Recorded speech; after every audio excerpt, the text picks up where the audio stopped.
동아시아사 수업을 하도록 하겠습니다. 오늘은 어디냐?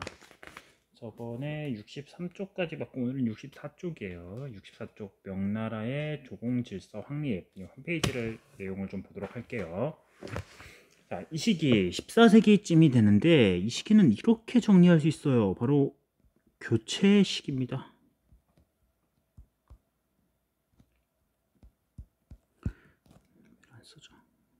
교체의 시기. 동아시아사 각국에서 이제 변화들이 많이 나타나는데 그걸 보도록 할게요. 먼저 중국부터 볼게요. 중국은 원나라하고 명나라가 교체되었다. 원명 교체기라고 하죠. 몽골족이 세웠던 원나라는 후기로 가면서 재정이 부족해지고, 그리고 원나라에 백년교라는 이런 종교가 있었는데 백년교도들이 난을 일으켜요. 원나라에 저항을 해서.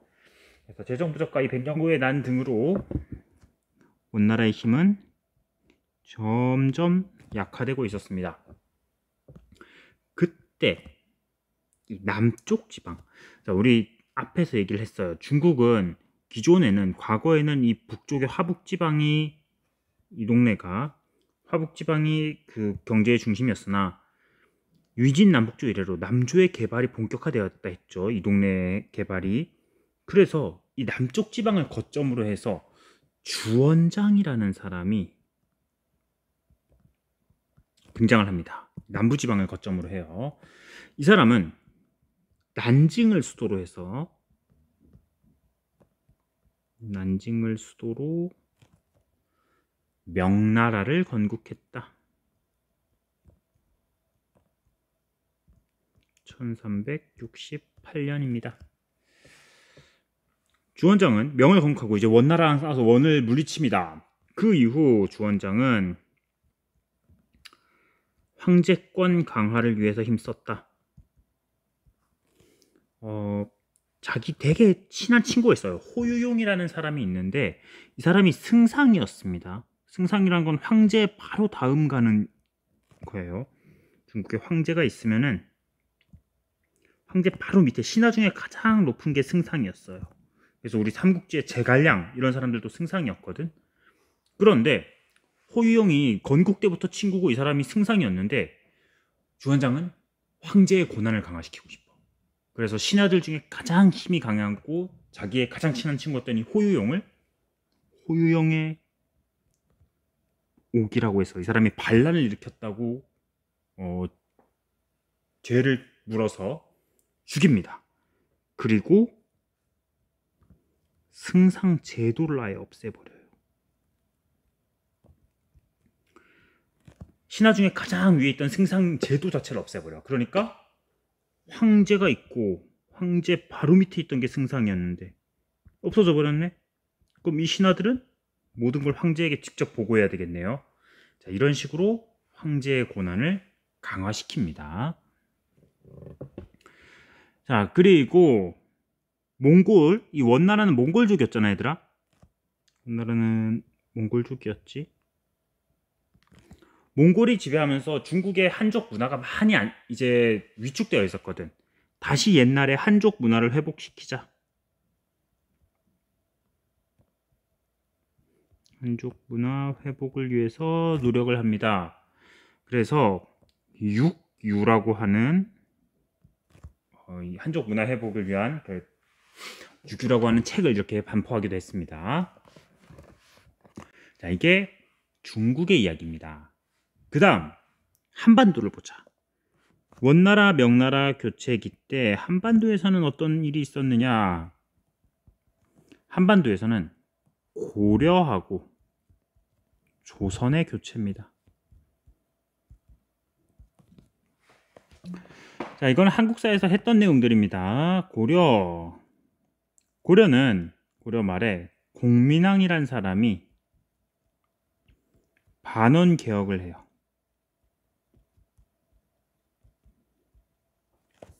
원나라에 대해서 저항하는 운동을 했었죠. 뭐 한국사에서 했던 거 잠깐 복습을 좀 해볼게요. 어떤 것들이 있었느냐. 먼저 몽골풍을 금지했고, 고려에서 몽골의 옷 이런 게 유행을 했거든. 몽골풍 금지. 그리고 쌍성 총간부라는 원나라가 뺏어갔던 땅을 공격해서 되찾습니다. 쌍성 총간부 공격.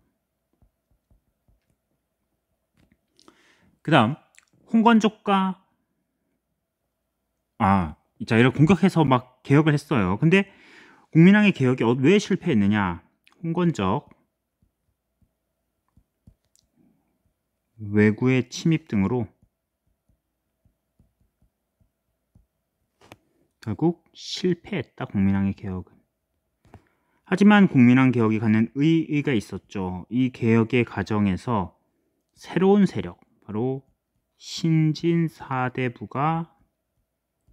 성장했다는 의의가 있습니다.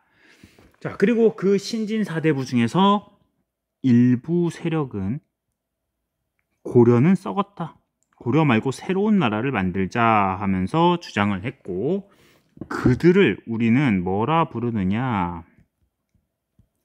신진사대부의 혁명파라고 불러요. 뭐 옛날에는 급진개혁파라고 부르기도 했습니다. 한국사에서는. 자, 혁명파 사대부, 이 사람들과 신흥무인 세력, 홍건적 왜구를 격퇴하면서 성장한 세력들이었죠. 그 대표 인물 이성계와 혁명파 사대부가 연합해서 만든 게 바로 조선이라는 나라다. 자, 그리고 일본을 봅시다. 일본에선 또 어떤 교체가 있었느냐. 가마쿠라 막부가 있었지. 일본에 가마쿠라 막부에서 무로마치 막부라는 걸로 교체가 됩니다. 막부의 교체인데, 자, 먼저 배경은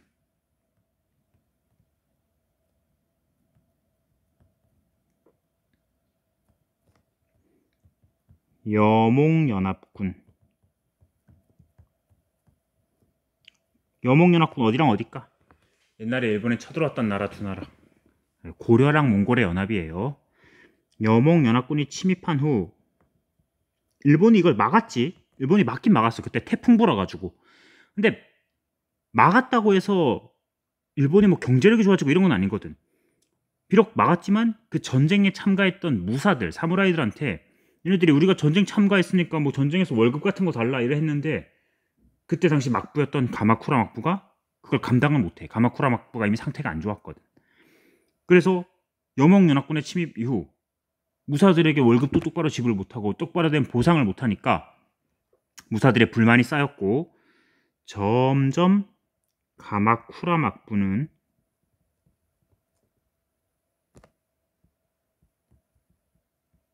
쇠퇴해 가고 있었습니다. 이 침입 이후에 쇠퇴. 자, 그 이후 전개는 어떻게 되느냐. 당시 무사 중에서 아시카가 다카우지라는 사람이 있어요. 이름도 기억해야 됩니다. 복습 한번 해보자. 무로마치 막부는 아시카가 다카우지면 가마쿠라 막부의 창립자는 누굴까요? 가마쿠라 막부의 창립자 미나모토노 요리토모죠. 미나모토노 요리토모. 아시카가 다카우지, 이 사람이 고다이고 천황과, 당시 일본의 천황입니다,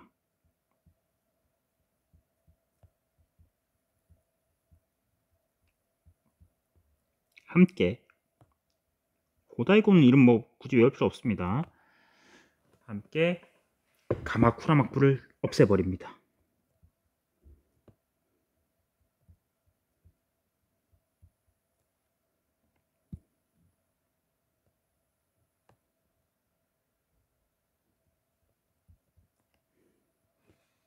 자, 함께 가마쿠라 막부를 없앴어요.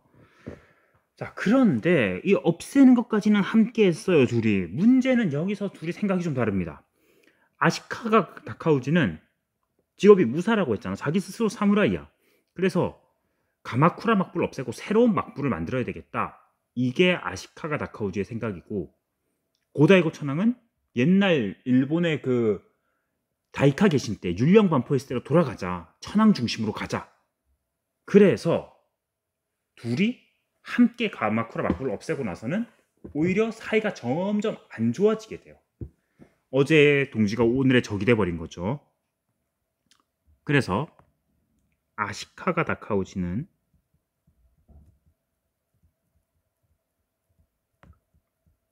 다카우지가 무로마치 막부를 수립합니다.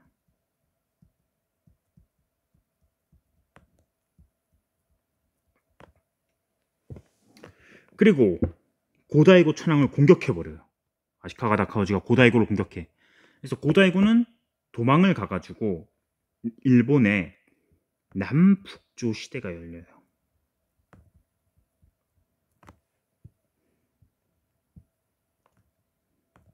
남조는 이 고다이고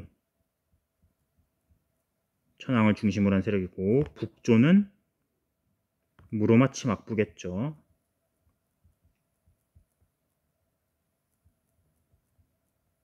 자, 이렇게만 쓰면은 뭐 천황은 도망가고 뭐 막부는 따로 있었냐? 그거 아니죠. 무로마치 막부도 자기네는 쇼군이 다스리는 막부다. 그 대신 천황은 따로 있어야 된다. 그런 생각을 갖고 있습니다. 그래서 남북조 시대에는 천황이 2명이란 얘기예요.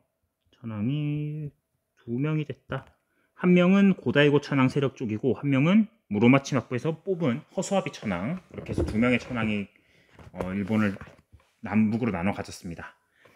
자, 남북이 나눠서 싸운 남북조 시대 통일은 북조가 합니다.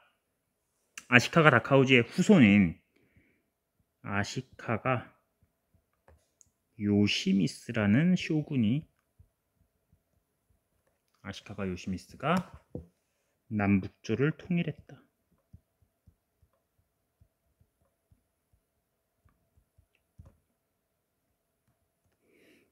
자, 이게 일본의 가마쿠라 막부에서 무로마치 막부로 변화해요. 가마쿠라 막부가 있었는데 아시카가 다카우지와 고다이고 천황이 함께 가마쿠라 막부를 멸망시키고, 이 이후 둘이 싸웁니다. 그래서 아시카가 다카우지가 만든 무로마치 막부 세력과 남쪽으로 도망간 고다이고 천황 세력이 싸우는 걸 남북조 시대라고 하고, 그걸 통일한 거는 아시카가 요시미스라는 무로마치 막부의 쇼군입니다. 자, 이 시기 이제 원나라 명나라 교체가 되면서 명나라가 중국의 중심 세력으로 떠오르는데, 명나라는 중국을 통일하고 나서 주변 국가들에게 조공관계를 요구를 해요. 그래서 어떻게 되느냐? 일단 이 남쪽에 옛날 원나라의 침입을 막아놨던 대월이 아직 남아있어요. 네, 왕조는 이제 쩐왕조가 아니고 레왕조입니다. 대월이 명나라에게 조공을 바칩니다. 자, 그리고 이 아시카가 요시미스도 중국에 조공을 바쳐요. 그러자 이것도 쓰세요. 아시카가 요시미스가 명나라에게 명으로부터 일본 국왕의 책봉을 받았다.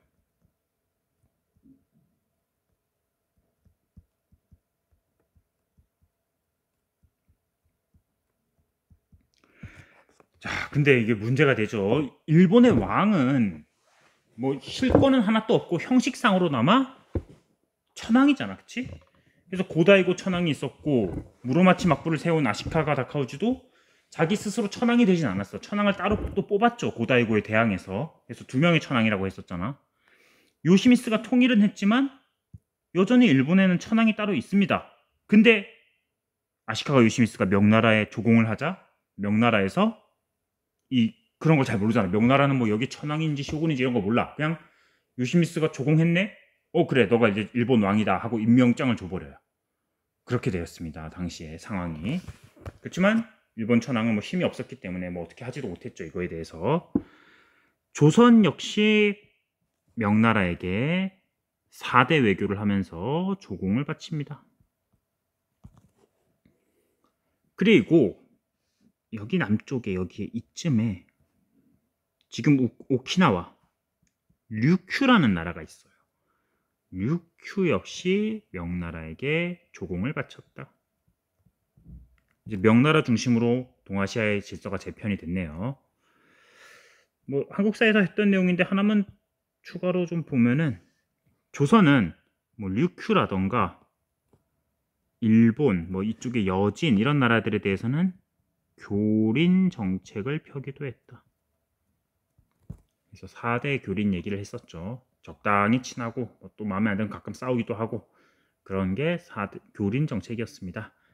자, 이게 당시 동아시아 14세기의 국가 한중일의 변화들입니다. 자, 여기까지 하고 교과서 밑줄을 좀 볼게요.